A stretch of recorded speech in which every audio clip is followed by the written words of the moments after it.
ತೋರಿಸ್ಕೊಡ್ಲಿಕ್ಕೆ ಬಂದೆ ಅಂತಂದರೆ ಇದರದ್ದು ಸ್ವೀಟ್ ಕಾರ್ನ್ ಅಂತಾರಲ್ಲ, ಅಂದರೆ ಇದ್ರದ್ದು ಒಗ್ಗರಣೆ ಮಾಡ್ತೀನಿ. ಮಸ್ತ್ ಟೇಸ್ಟಿಯಾಗಿರ್ತೈತಿ. ಸಿಂಪಲ್ ಆಗಿದೆ, ತುಂಬ ಫಾಸ್ಟ್ ಕೂಡ ಆಗುತ್ತೆ, ಆರಾಮ್ ಈಸಿಯಾಗಿ ಮಾಡ್ಬೋದು.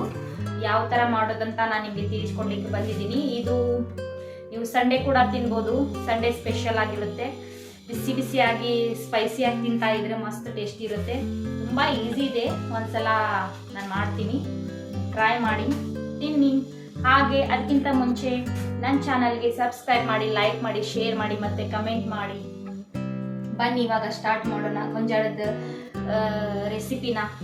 ಫಸ್ಟ್ಗೆ ಗೊಂಜಾಳನ ನಾನು ಸುಲ್ಕೋತೀನಿ. ಸುಲ್ಕೊಂಡ್ಬಿಟ್ಟು ಇದನ್ನು ಕುಕ್ಕರ್ನಲ್ಲಿ ಕುದಿಲಿಕ್ಕೆ ಹಾಕ್ತೀನಿ. ಒಂದು 3 ಸಿಟಿ ಆದರೆ ಸಾಕು, ಚೆನ್ನಾಗಿ ಕುದ್ದಿರುತ್ತೆ. ಸೊ ಇವಾಗ ನಾನು ಇದನ್ನು ಕುದಿಲಿಕ್ಕೆ ಹಾಕ್ತೀನಿ.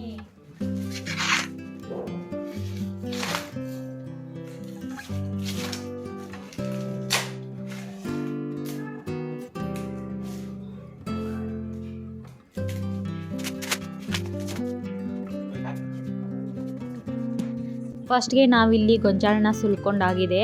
ಇದನ್ನು ನಾವು ಮುರ್ಕೊಳ್ತಾ ಇದ್ದೀನಿ. ಕುಕ್ಕರ್ನಲ್ಲಿ ಹಿಡಿಸದೇ ಇರೋದಕ್ಕೆ ಮುರ್ಕೊಂಡ್ಬಿಟ್ಟು 1 ಲೀಟರ್ ನೀರು ಹಾಕಿ ಅದಕ್ಕೆ ಸ್ವಲ್ಪ ಉಪ್ಪು ಹಾಕ್ತಾ ಇದ್ದೀನಿ. ಅಂದರೆ 1 ಸ್ಪೂನ್ ಉಪ್ಪನ್ನು ಹಾಕಿಬಿಟ್ಟು ಕುದಿಲಿಕ್ಕೆ ಹಾಕ್ತಿದ್ದೀನಿ.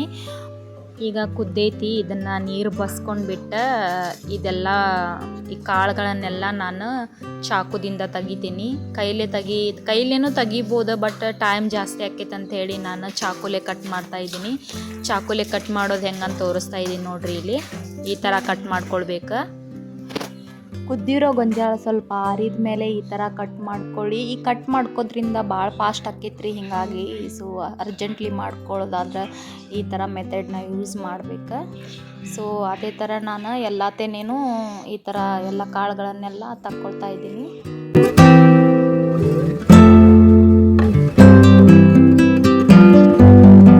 ಇಲ್ಲಿ ನಾನು 2 ತೆನೆಗೆ 3 ಈರುಳ್ಳಿಯನ್ನು ತೆಗೆದುಕೊಂಡಿದ್ದೀನಿ.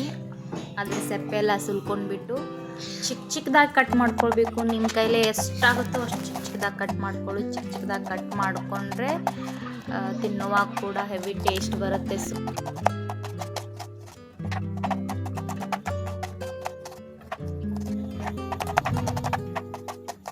ಇವಾಗ ನಾನು ಇದನ್ನು ಒಂದು ಪ್ಲೇಟ್ನಲ್ಲಿ ಎತ್ತಿಟ್ಕೊಳ್ತೀನಿ. ಇವಾಗ ನಾನು 4 ಮೆಣಸಿನ್ಕಾಯಿ ತೊಗೊಂಡಿದ್ದೀನಿ. ನಿಮಗೆ ಜಾಸ್ತಿ ಸ್ಪೈಸಿ ಬೇಕಂದರೆ ಜಾಸ್ತಿ ತೊಗೊಳ್ಬೋದು. ಈಗ 4 ಮೆಣಸಿನ್ಕಾಯಿ ತುಂಬ ಸ್ಪೈಸಿ ಆಗುತ್ತೆ, ಯಾಕಂದರೆ ಇದು ತುಂಬ ಖಾರ ಇದೆ. ಸೊ ಇವಾಗ ಚಿಕ್ಕದಾಗಿ ಕಟ್ ಮಾಡ್ಕೊಂಡಾಯಿತು. ನಂತರ ಇಲ್ಲಿ ನಾನು ಒಂದು ಪಾತ್ರೆಯನ್ನು ಇಟ್ಬಿಟ್ಟು 1 ಸ್ಪೂನ್ ಎಣ್ಣೆಯನ್ನು ಹಾಕ್ಕೊಳ್ತಾ ಇದ್ದೀನಿ. ನಿಮಗೆ ಜಾಸ್ತಿ ಬೇಕಂದರೆ ಜಾಸ್ತಿ ಹಾಕೋಬೋದು. ಹಾಗೆ ಅರ್ಧ ಸ್ಪೂನ್ ಜೀರಿಗೆ ಹಾಕ್ತಾ ಇದ್ದೀನಿ. ಸ್ವಲ್ಪ ಸಾಸಿವೆ ಕಾಳನ್ನು ಹಾಕ್ತಾ ಇದ್ದೀನಿ. ಅದು ಚೆನ್ನಾಗಿ ಕಲರ್ ಬರೋವರೆಗೂ ಫ್ರೈ ಮಾಡಬೇಕು. ಇದನ್ನು ಲೋ ಫ್ಲೇಮ್ನಲ್ಲಿ ಇಟ್ಕೊಳ್ಳಿ. ಚೆನ್ನಾಗಿ ಫ್ರೈ ಆಯಿತು. ಇಲ್ಲಿ ನಾನು 15ರಿಂದ 20 ಪೀಸು ಕರಿಬೇವಿನ ಎಲೆಯನ್ನು ಹಾಕ್ಕೊಳ್ತಾ ಇದ್ದೀನಿ. ಬೇಕಾದರೆ ಹಾಕ್ಕೋಬೋದು, ಇಲ್ಲಾಂದರೆ ಸ್ಕಿಪ್ ಮಾಡ್ಬೋದು. ನಂತರ ನಾನಿಲ್ಲಿ ಫಸ್ಟ್ಗೆ ಮೆಣಸಿನ್ಕಾಯನ್ನ ಹಾಕ್ಕೊಳ್ತಾ ಇದ್ದೀನಿ. ಫಸ್ಟು ಎಲ್ಲರೂ ಈರುಳ್ಳಿ ಹಾಕ್ಕೋತಾರಲ್ಲ, ಸೊ ನಾನು ಮೆಣಸಿನ್ಕಾಯನ್ನ ಫಸ್ಟ್ ಹಾಕ್ಕೊಳ್ತೀನಿ. ಯಾಕಂದರೆ ಟೇಸ್ಟ್ ತುಂಬ ಚೆನ್ನಾಗಿ ಬರುತ್ತೆ. ಸೊ ಚೆನ್ನಾಗಿ ಎಣ್ಣೆಯಲ್ಲಿ ಫ್ರೈ ಆಗಬೇಕು. ಸೊ ಅದಕ್ಕಾಗಿ ಹಾಕ್ಕೊಳ್ತಾ ಇದ್ದೀನಿ. ರುಚಿಗೆ ತಕ್ಕಷ್ಟು ಉಪ್ಪನ್ನು ಹಾಕ್ಕೊಳ್ತಾ ಇದ್ದೀನಿ. ಉಪ್ಪನ್ನು ನೋಡ್ಕೊಂಡು ಹಾಕ್ಕೊಳ್ಳಿ, ಯಾಕಂದರೆ ಗೊಂಜಾಳನ್ನು ಕುದಿಸೋವಾಗ ನೀವು ಸ್ವಲ್ಪ ಉಪ್ಪನ್ನು ಹಾಕಿರ್ತೀರಲ್ಲ, ಸೊ ಜಾಸ್ತಿ ಉಪ್ಪಾಗಬಾರ್ದು. ಇದಕ್ಕೆ ಸ್ವಲ್ಪ ಕಡಿಮೆನೇ ಉಪ್ಪಿರಬೇಕು. ನಂತರ ನಾನು ಕಟ್ ಮಾಡಿರುವಂಥ ಈರುಳ್ಳಿನ ಹಾಕ್ಕೊಳ್ತಾ ಇದ್ದೀನಿ. ಹಾಗೆ 1 ಸ್ಪೂನು ಗರಂ ಮಸಾಲ ಹಾಕ್ಕೊಳ್ತಾ ಇದ್ದೀನಿ. ಕಲರ್ಗಂತ ಸ್ವಲ್ಪ ಖಾರವನ್ನು ಹಾಕ್ಕೊಳ್ತಾ ಇದ್ದೀನಿ. ಹಾಗೆ ಒಂದು 10 ಗ್ರಾಮು ಕೊತ್ತಂಬರಿಯನ್ನು ಕಟ್ ಮಾಡಿ ಹಾಕ್ಕೊಂಡಿದ್ದೀನಿ.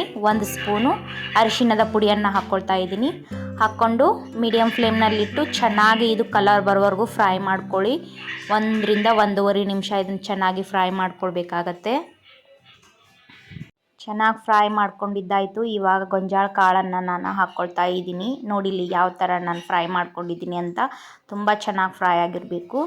ಈ ಥರ ಹಾಕ್ಕೊಂಡ್ಬಿಟ್ಟು ನಾನಿವಾಗ ಇದನ್ನು ಚೆನ್ನಾಗಿ ಮಿಕ್ಸ್ ಮಾಡ್ಕೊಳ್ತೀನಿ.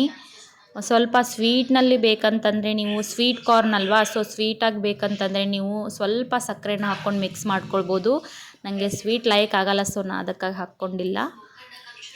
ಈ ಥರ ಚೆನ್ನಾಗೆಲ್ಲ ಮಿಕ್ಸ್ ಆಗಿ ಬಿಸಿ ಆಗಲಿಕ್ಕೆ 1 ನಿಮಿಷ ಬೇಕಾಗತ್ತೆ. ಮೀಡಿಯಮ್ ಫ್ಲೇಮ್ನಲ್ಲಿ ಇಟ್ಕೊಂಡು ಬಿಸಿ ಮಾಡಿ.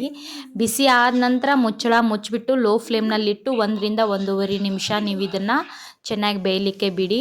ಜಾಸ್ತಿ ಹೊತ್ತು ಇಡ್ಲಿಕ್ಕೆ ಹೋಗಲಿಕ್ಕೆ ಹೊತ್ಕೊಳ್ಳೋ ಚಾನ್ಸಸ್ ಇರುತ್ತೆ. ಸೊ ಇವಾಗ ಗೊಂಜಾಳದ ಒಗ್ಗರಣೆ ತುಂಬ ಚೆನ್ನಾಗಿ ರೆಡಿಯಾಗಿದೆ. ಒಂದು ಸಲ ನೀವು ಕೂಡ ಮನೆಯಲ್ಲಿ ಟ್ರೈ ಮಾಡಿ ನೋಡಿ, ಹೆವಿ ಟೇಸ್ಟ್ ಆಗಿರುತ್ತೆ. ಇದು ಈವ್ನಿಂಗ್ ಟೈಮ್ನಲ್ಲಿ ತಿನ್ನಲಿಕ್ಕೆ ತುಂಬ ಚೆನ್ನಾಗಿರುತ್ತೆ. ಸೊ ಟ್ರೈ ಮಾಡಿ ಒಂದು ಸಲ. ನನ್ನ ಚಾನಲ್ಗೆ ಯಾರೆಲ್ಲ ಸಬ್ಸ್ಕ್ರೈಬ್ ಆಗಿಲ್ಲ ಸಬ್ಸ್ಕ್ರೈಬ್ ಆಗಿ. Thank you.